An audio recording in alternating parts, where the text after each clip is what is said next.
আসসালামু আলাইকুম। আজকে আলোচনা করছি দ্বিতীয় শ্রেণীর দ্বিতীয় অধ্যায় যোগ অঙ্ক ২.৩ নিজে করি ২৪ পৃষ্ঠার ৫ নম্বর অঙ্কের সমাধান।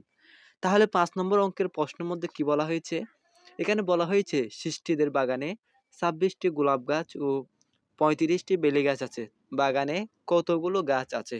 তাহলে আমাদের প্রথমে শুরুতে লিখতে হবে যে সৃষ্টিদের বাগানে সৃষ্টিদের বাগানে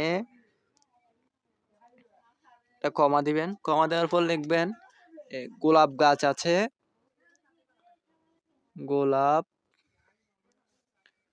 গাছ আছে ২৬ টি। আর বেলি গাছ আছে, বেলি গাছ আছে ৩৫ টি। তাহলে বাগানে মোট কয়টি গাছ আছে সেটা বের করতে হলে আমাদেরকে যোগ করে ফেলতে হবে।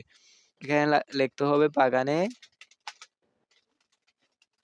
মোট গাছ আছে, মোট গাছ আছে। তাহলে এটার সাথে এটা যোগ করি। ৬ এর সাথে ৫ যোগ করলে ১১। ১১ র ১ বসবে, হাতে আছে ১। তাহলে ২ এর সাথে ১ যোগ করলে ৩, ৩ এর সাথে ৩ যোগ করলে ৬। তাহলে উত্তর হবে ৬১ টি। এটাই হচ্ছে উত্তর। সৃষ্টিদের বাগানে গোলাপ গাছ আছে ২৬ টি, বেলি গাছ আছে ৩৫ টি।